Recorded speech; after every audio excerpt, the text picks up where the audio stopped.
Black hole और white hole में आखिर फर्क क्या है और क्यों व्हाइट होल इतना ज्यादा मिस्टीरियस है और क्यों वैज्ञानिक व्हाइट होल को नहीं समझ पाते। हमने ब्लैक होल्स के बारे में जाना है कि ये बेहद ही बड़े होते हैं। इनकी ग्रेविटी इतनी ज्यादा होती है कि रोशनी तक उनके चंगुल से बाहर नहीं निकल सकती और ये अपने आसपास के स्पेस टाइम की फिजिक्स को अनोखे तरीके से बदल देते हैं। अब अगर ब्लैक होल नाम की असाधारण सी चीज पहले से ही इस दुनिया में मौजूद है तो ये व्हाइट होल की इतनी बातें क्यों की जा रही हैं? ब्लैक होल के इवेंट हॉरिजन के अंदर जो भी जाता है वो फिर बाहर नहीं आता। अब आप एक दिन देखते हो कि इस विशाल ऑब्जेक्ट के अंदर चीजें अंदर जाने की बजाय वहां से बाहर आ रही है। ये क्या अजीब सी चीज हो रही है? ब्लैक होल तो अपनी ग्रेविटी की मदद से हर एक चीज को अपने अंदर संभाल लेता है और इसके अंदर से चीजें बाहर आने लगी है। कुछ इसी तरह के सिद्धांत पर व्हाइट होल काम करता है।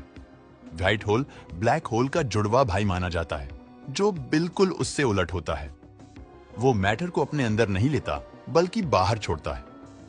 अगर आप एक रॉकेट में बैठकर धरती से अंतरिक्ष में जाने की कोशिश करें तो आपको कौन सी परेशानी से होकर गुजरना होगा?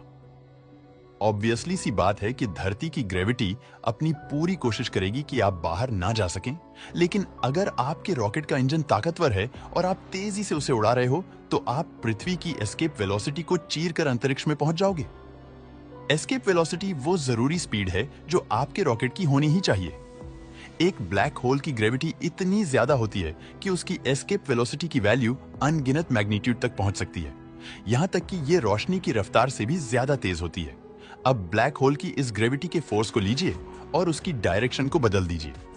अब ये चीजें अंदर लेने की बजाय बाहर छोड़ने लगता है और आपको मिल जाता है एक व्हाइट होल। मैं आपको बताता हूं कि आखिर ये इतना ज्यादा अजीब क्यों है। दरअसल ब्लैक होल प्रकाश तक को अपने अंदर से बाहर नहीं जाने देता, वहीं व्हाइट होल के केस में प्रकाश उसे छू भी नहीं पाता। पर ऐसा कैसे हो सकता है? व्हाइट होल भी एक ऐसी वस्तु है जिसका मास है, और एक चीज अगर हम दावे के साथ कह सकते हैं तो वो ये है कि जिस भी वस्तु के पास मास होता है वो ग्रेविटी के फोर्स का इस्तेमाल करती है। इस हिसाब से तो व्हाइट होल ने भी सभी पदार्थों को अपनी तरफ खींचना चाहिए, बिल्कुल ऐसे ही जैसे सूर्य अपनी ग्रेविटी से दूसरे प्लेनेट को अपने ऑर्बिट में बांध कर रखता है। लेकिन व्हाइट होल्स ऐसा नहीं करते, इसलिए तो दुनिया भर के वैज्ञानिक चकित होकर रह गए हैं। बिल्कुल जैसे ब्लैक होल के पास एक इवेंट हॉरिजन होता है जिसके अंदर जाते ही ऑब्जेक्ट्स बाहर नहीं निकल सकते, उसी तरह से व्हाइट होल्स के पास भी एक इवेंट हॉरिजन होता है। बस फर्क इतना है कि ये इवेंट हॉरिजन एक ढाल की तरह काम करता है जो किसी भी चीज को अंदर नहीं आने देता। अब एक बड़ा सवाल आता है कि आखिर व्हाइट होल्स बनते कैसे हैं? बदकिस्मती से वैज्ञानिक अब तक ये भी पक्के तौर से नहीं कह सकते कि व्हाइट होल्स रियल हैं या फिर नहीं। उन्होंने स्पेस में ऐसा कुछ ऑब्जर्व किया जिसे कि नॉर्मल फिजिक्स और अभी तक की नॉलेज से समझाया नहीं जा सकता। इसीलिए उन्होंने व्हाइट होल्स नाम की नई चीज बना दी। लेकिन इसके बाद भी व्हाइट होल्स कैसे बने होंगे? इस बात के बहुत सारे सजेशंस दिए जा चुके हैं, जैसे कि बहुत से वैज्ञानिक मानते हैं कि जब एक प्राचीन ब्लैक होल अपनी लाइफ साइकिल के अंत में पहुंच जाता है तब वो अपने अंदर इकट्ठा की गई हर एक चीज को बाहर फेंक देता है और एक व्हाइट होल में बदल जाता है।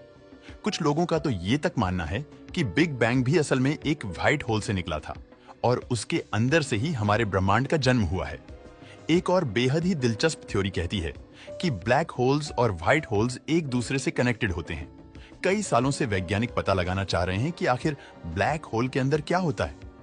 अब अगर किसी भी जगह की हमें इंफॉर्मेशन चाहिए तो सबसे जरूरी चीज क्या होती है? आप अपने मोबाइल फोन या सैटेलाइट फोन से वहां संपर्क करते हो और उस इंफॉर्मेशन के लिए रिक्वेस्ट भेजते हो। दूसरी तरफ से फिर वो इंफॉर्मेशन हमें भेजी जाती है।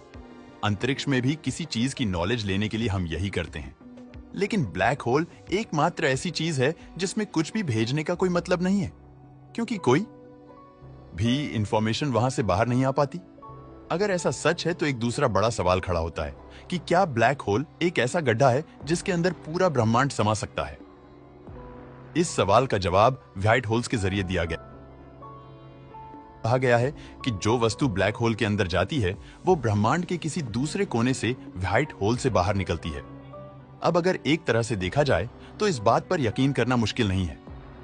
अगर ब्लैक होल्स और व्हाइट होल्स एक दूसरे से उलट काम करते हैं तो ऐसा बिल्कुल हो सकता है कि वे दोनों स्पेस टाइम में एक दूसरे से जुड़े हों। इस थियरी को ज्यादातर वैज्ञानिक इसलिए नकार देते हैं क्योंकि किसी भी तरीके से इसे प्रूव नहीं किया जा सकता। तो दोस्तों, इस वीडियो में बस इतना ही। वैसे आप हमारा यह वीडियो कैसा लगा हमें कमेंट करके जरूर बताएं।